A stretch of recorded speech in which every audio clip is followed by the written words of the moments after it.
नमस्ते बच्चों, ये आपके सेकेंड इंग्लिश मीडियम की हिंदी की पाठ्यपुस्तक पार्ट 1 के प्रश्नोत्तर है। देश हमारा सबसे न्यारा। शब्दार्थ और कविता पहले आपको समझा दी थी पहले वाली वीडियो में, अब ये नेक्स्ट है।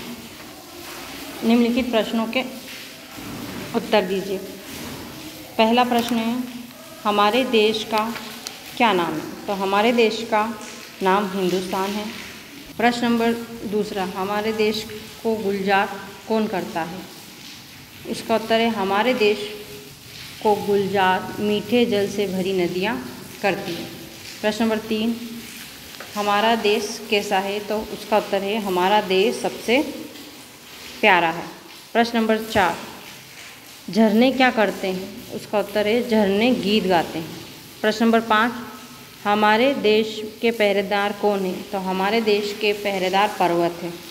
इसके बाद बच्चों आपको कविता की 4 लाइन याद करनी है। कविता की 4 लाइन याद करके आप कॉपी में लिखें। उसके बाद ये आप ऑब्जेक्टिव अदर करें। इसमें विपरीतार्थक शब्द हैं। विपरीतार्थक शब्द मतलब विलोम शब्द, जैसे ऊंचा, नीचा, जल, थल, मीठी, कड़वी, भरी, खाली, ऐसे उल्टे अर्थ, जैसे अच्छा, बुरा, ऊपर, नीचे, ऐसे बहुत सारे विलोम शब्द होते हैं।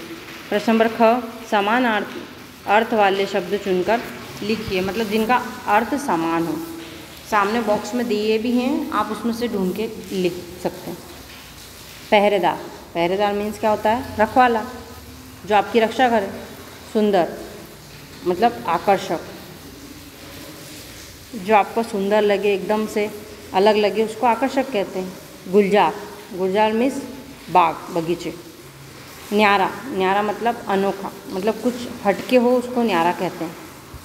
प्रश्न नंबर ग, पढ़िए, समझिए, तुक मिलाते हुए 2-2 शब्द लिखिए।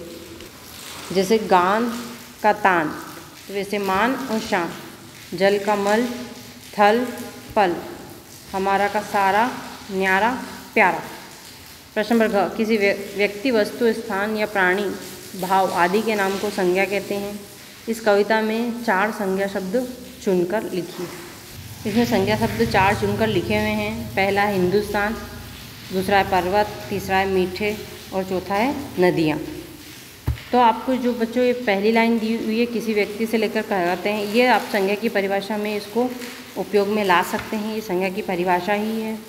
अब आप इसको पाठ को समझना है और आपको याद करना। Thank you student.